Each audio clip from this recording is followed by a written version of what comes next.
Oi, criançada do Chácara Kids, tudo bem com vocês?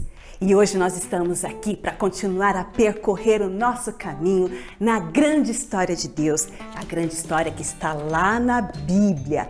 E é a história que não tem fim, que não acabou ainda. E como nós vimos na última semana, nós vimos a história de José, que teve muitos altos e muitos baixos também. E José, ele permaneceu perseverante, tendo perseverança. Mas o que será que é perseverança? Vamos lembrar o que é perseverança? Perseverança é você se recusar a desistir quando a vida fica difícil. E José, como ele foi perseverante, não é mesmo? Como ele não desistiu. Ele foi vendido pelos irmãos, tornou-se escravo numa terra estrangeira, foi parar na prisão injustamente. Mas mesmo assim, ele permaneceu confiando em Deus e sendo perseverante, porque Deus estava com ele, estava cuidando de todos os detalhes da vida dele e ele não desistiu. E lá, antes de ser preso na casa de Potifar, ele fez tudo muito bem. Tudo que ele fazia era bom, por isso que ele era da confiança de Potifar. E isso me faz lembrar do nosso versículo. Vamos ver o nosso versículo que está lá em Gálatas, capítulo 6, versículo 9? Vamos lá. Portanto, não nos cansemos de fazer o bem. No momento certo, teremos uma colheita de bênçãos se não desistirmos. E assim foi com José. Mesmo numa situação difícil, uma situação que ele teve medo sozinho, ele não desistiu, ele permaneceu fazendo o bem. E lá na prisão ele se tornou então o homem de confiança do carcereiro. Tudo que ele fazia muito bem. Lembra que na história que a tia Elaine contou, ele teve o dom de dar significado aos sonhos e ele deu o significado dos sonhos de dois funcionários de alto escalão lá do faraó, que era o padeiro e o copeiro-chefe lá de faraó. E estes sonhos, como nós vimos na última aula, foram sonhos, um foi bom e o outro não foi bom, não, foi ruim, foi uma notícia ruim. Mas então o sonho do copeiro, que foi o sonho de retornar, que José deu significado, que ele retornaria, teria o emprego dele de volta, aconteceu. E José pediu para ele, não esquece de mim, fala de mim lá para Faraó, eu tô aqui preso injustamente. Mas o copeiro esqueceu, infelizmente. E o tempo passou, até que em 2 anos depois que o copeiro tinha voltado lá para Faraó teve uma noite que ele teve um sonho muito sem pé nem cabeça, um sonho muito louco. Esse sonho, Faraó estava lá no rio Nilo e ele via pastas bem gordinhas, bem fofinhas, bonitas pastando lá entre os juncos do rio Nilo. E de repente chegavam 7 outras vacas, só que bem magrinhas, bem sequinhas, bem feias. E começavam a pastar lá junto com as vacas gordinhas, bonitinhas. De repente, aquelas vacas magras, feinhas, sequinhas, devoravam todas as 7 vacas gordinhas e não sobrava nada. Que susto! E Faraó acordou assustado, o coração disparado. E ele não sabia que sonho era aquele, que sonho mais louco, sem pé nem cabeça. E aí ele voltou a dormir. No que ele voltou a dormir, ele sonhou novamente. E agora ele via 7 espigas de trigo num só feixe. E nesse feixe elas eram bonitas, gordinhas também, aos olhos, estavam lá. E de repente cresciam outras 7 espigas de trigo, só que magrinhas, secas pelos ventos que vinham do leste.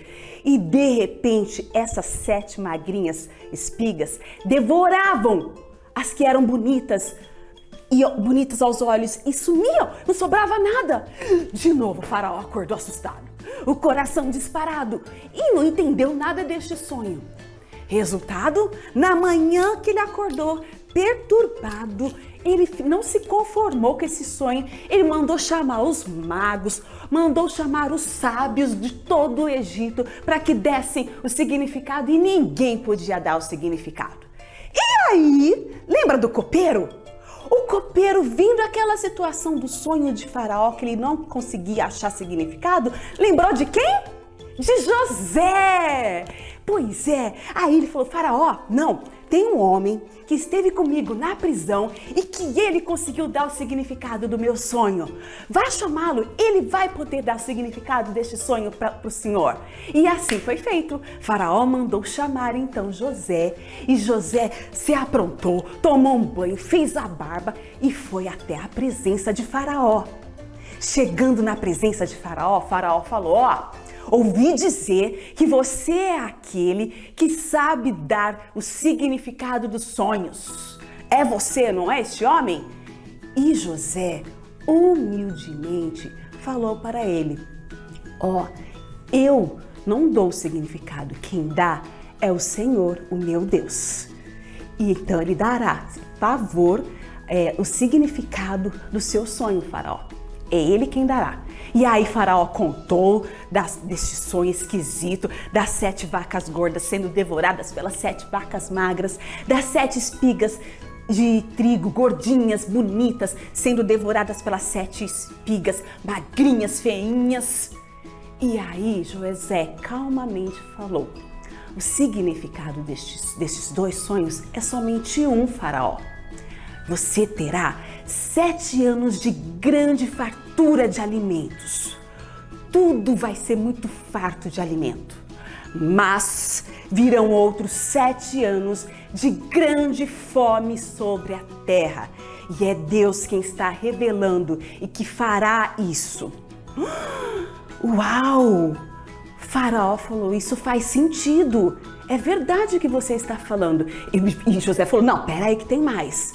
Você, Faraó, deve escolher entre o seu povo um homem sábio, um homem compreensivo, que possa armazenar o alimento no período de fartura, que tiver bastante, vai guardar o que sobra, para depois poder passar pelo período de grande fome. Você precisa encontrar este homem. E aí Faraó olhou bem, ouviu o conselho de José e falou: não, eu não tenho que procurar. Este homem é você, porque eu tô vendo que o seu Deus está dando o real significado deste sonho. Deus está agindo na sua vida e você está dando o melhor conselho, um conselho sábio. Você é este homem, José. Que coisa maravilhosa! José, que antes era escravo, que antes estava sozinho, que antes estava ali jogado, esquecido numa prisão, ele foi colocado num lugar de honra, porque somente debaixo de Faraó estava José. E assim Faraó fez. Colocou um anel como um sinal da autoridade de José, colocou José como governador sobre todo o Egito. E José fez tudo muito bem.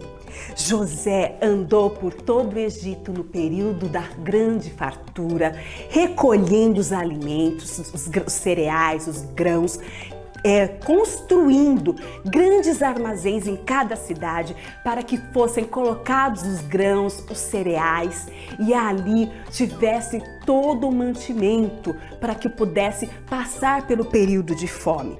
E passados 7 anos de grande fartura, eis que chegou o início da fome. E foi mesmo uma fome terrível, crianças. Uma fome que foi muito avassaladora. Porém, o plano de José, lembra que o Senhor estava com ele? Lembra que tudo o que ele fazia muito bem? E não foi diferente. O plano de José funcionou muito bem. Então todas as cidades lá do Egito iam até José para comprar o alimento, para comprar o grão.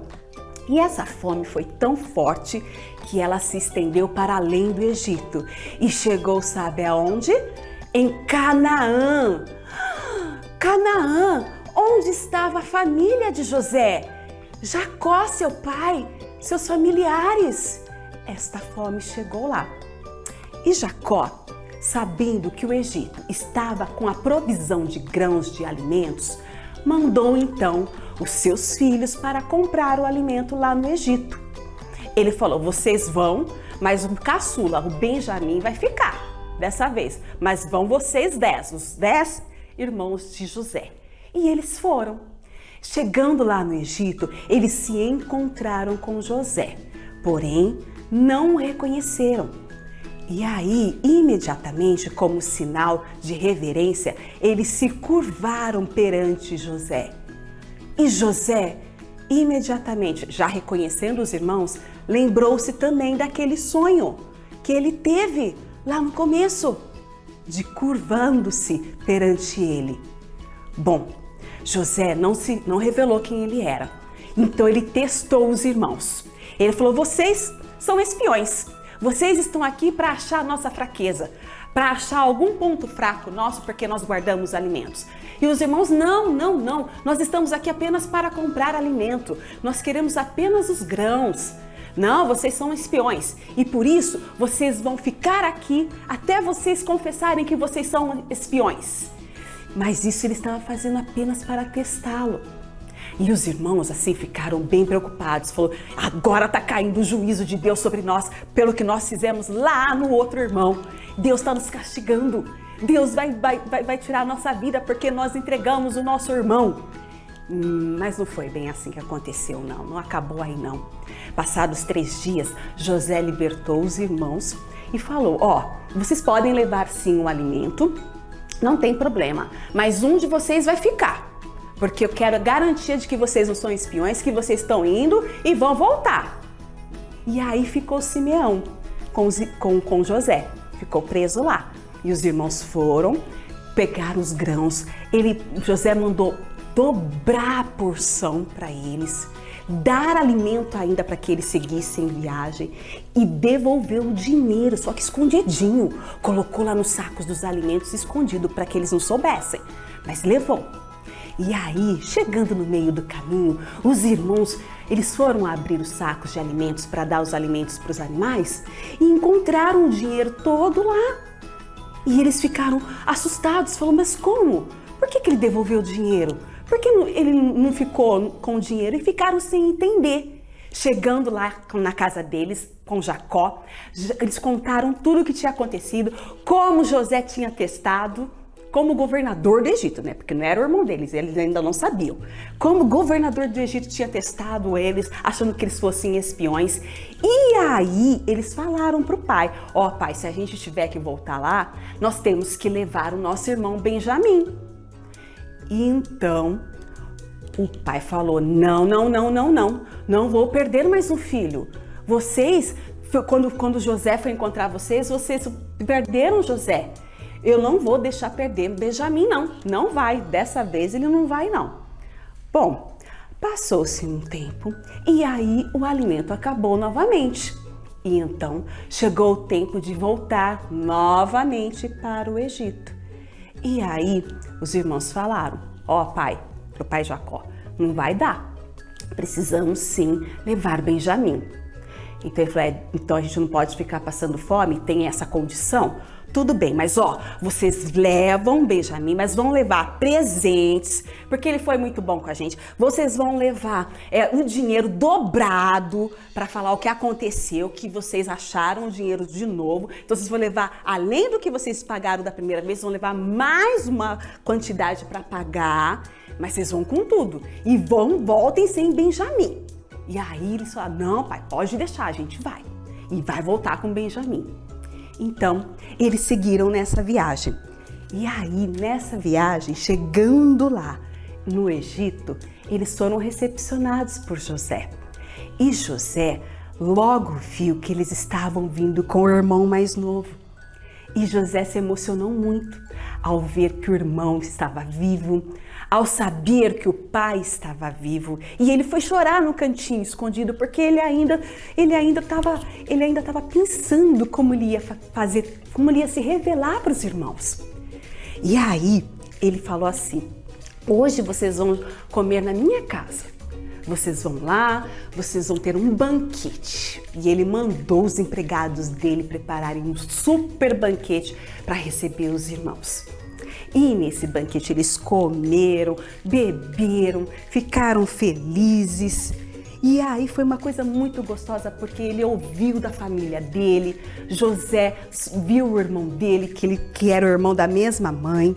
E foi um momento muito bom. E aí José, ele se revelou aos irmãos nesse momento de alegria. E ele falou assim: eu sou José, o irmão que vocês venderam como escravo. Imagina a surpresa desses irmãos, vendo que eles estavam agora diante do governador do Egito, mas era o irmão deles. E aí José assim, ó, não fiquem aflitos não fiquem aflitos, calma. Porque vocês me venderam, mas Deus tinha um propósito sobre todas essas coisas. Deus foi quem me enviou adiante de vocês para preparar toda essa situação. Deus estava cuidando de mim e de vocês. Tudo foi feito conforme Deus quis, para que preservasse a vida de vocês, e não só de vocês, mas de todas as outras pessoas nesse momento de fome. Deus me enviou à frente para salvar, não só vocês, mas todas as outras pessoas. E tudo faz parte do plano de Deus. E José abraçou esses irmãos, perdoou, chorou com eles. E mais, crianças, José ainda falou para eles assim, ó, vocês vão retornar para a casa do nosso pai, vão pegar as suas famílias, vão trazê-los para cá, para que eles possam passar por este período de fome, e aqui eles vão ter todos os recursos para viverem bem. Vocês vão trazer a família toda, eu quero todo mundo aqui. E assim foi feito. Eles voltaram, trouxeram suas famílias e eles foram ficar numa cidade chamada Gósen. E lá eles tiveram o suficiente para passar pelo período de fome. Durante todo esse período eles ficaram abastecidos, supridos, e José preservou a vida deles, perseverou. Mas acabou a história? Não acabou, porque realmente o fim dessa história ainda não acabou, porque ela continua e continuou naquela época. Deus foi trabalhando e continua até hoje. Como nós vimos, José ele resistiu a muitos altos e baixos, muitas situações difíceis da vida dele, mas Deus estava trabalhando em algo incrível e Deus trabalhou na vida de José. E como nós vimos, José ele aguentou firme, porque ele confiou em Deus, porque Deus tinha uma história ainda maior para realizar. E Deus está trabalhando em nossas vidas também para realizar uma história ainda maior. Então, a gente, como aprendeu com José, a gente pode confiar em Deus, não importa o que aconteça. Por mais situação difícil que esteja enfrentando, podemos confiar, porque Deus tem preparado algo muito maior.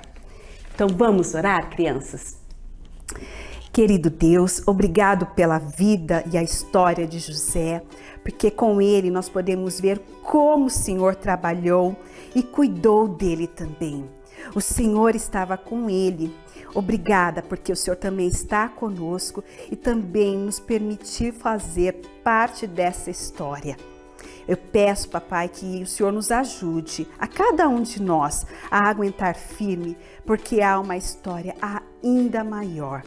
Nós te amamos e oramos em nome de Jesus. Amém. Amém. Crianças, como nós vimos, nós podemos esperar e confiar que Deus está trabalhando em todos os detalhes da nossa vida, em todos os momentos difíceis. Como nós vimos também, Deus tem a história maior preparada para nós. Nós ainda não podemos ver, mas que nós podemos confiar que aquilo que Ele faz, que aquilo que Ele permite é da vontade dEle, que é boa, perfeita e agradável. E que há uma história maior para nós reservada. E ainda mais, como vocês viram, na história de José, ela se cumpriu, ela se realizou. E ainda, Jesus, que veio da linhagem de José, sim, Jesus, o Filho de Deus, aquele que se entregou numa cruz por nós, que nos salvou, nos redimiu de todo pecado, veio da linhagem de José. E assim, nesse cumprimento de amor de Deus na vida de Jesus, hoje nós podemos ter a nossa história. Hoje nós podemos ter uma história ainda maior naquilo que Ele fez por nós. Então, que essa semana você confie, espere e creia que Deus está fazendo uma história ainda maior na sua vida. Até a próxima!